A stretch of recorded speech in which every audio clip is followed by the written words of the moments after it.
For decades, the conflict between Israel and Iran has existed in the shadows, quiet, indirect, and dangerously unresolved. It is not a war defined by clear front lines or formal declarations, but by suspicion, fear, and preparation.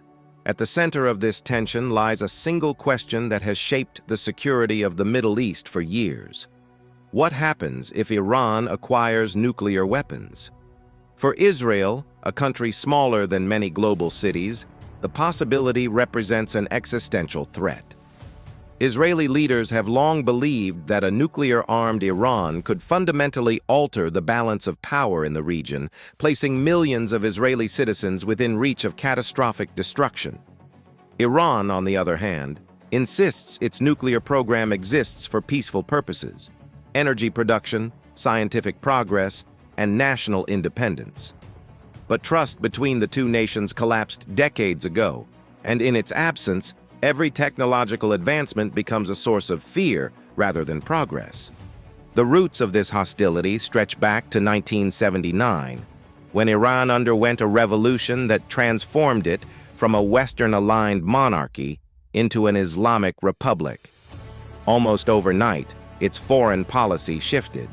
Israel, once quietly connected to Iran through trade and intelligence cooperation, became an ideological enemy. Iran's new leadership openly opposed Israel's existence and began supporting armed groups across the Middle East that shared this goal.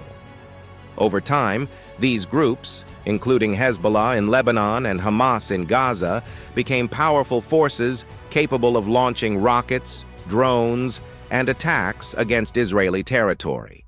From Israel's perspective, these were not isolated threats, but extensions of Iranian influence, distant hands reaching toward its borders without triggering direct war. This created what military strategists call a proxy conflict, a confrontation fought indirectly through allies, militias, and covert operations, rather than open battle. Israel responded with its own shadow campaign, targeting weapons shipments, military infrastructure, and nuclear scientists believed to be connected to Iran's strategic ambitions. Explosions at secret facilities, cyberattacks on enrichment systems, and unexplained assassinations became part of a silent struggle few people ever saw, but whose consequences shaped global politics. Neither side openly acknowledged responsibility, yet both understood the message behind every action. What makes this conflict uniquely dangerous is not just history, but timing. The Middle East remains one of the most strategically important regions on Earth, responsible for a significant portion of the world's energy supply. Any direct war between Israel and Iran could disrupt global oil routes, destabilize neighboring countries, and draw major powers into confrontation. For Israel, waiting carries the risk that Iran's military capabilities will grow beyond containment. For Iran, constant pressure and isolation reinforce the belief that strength is necessary for survival. Each side views its actions as defensive, even as those same actions deepen the cycle of escalation. In the end, this conflict is driven as much by fear as by ideology.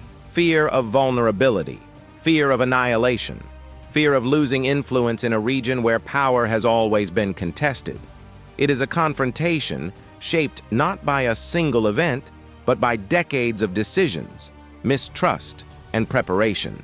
And as technology advances and alliances shift, the line between shadow war and open conflict grows thinner.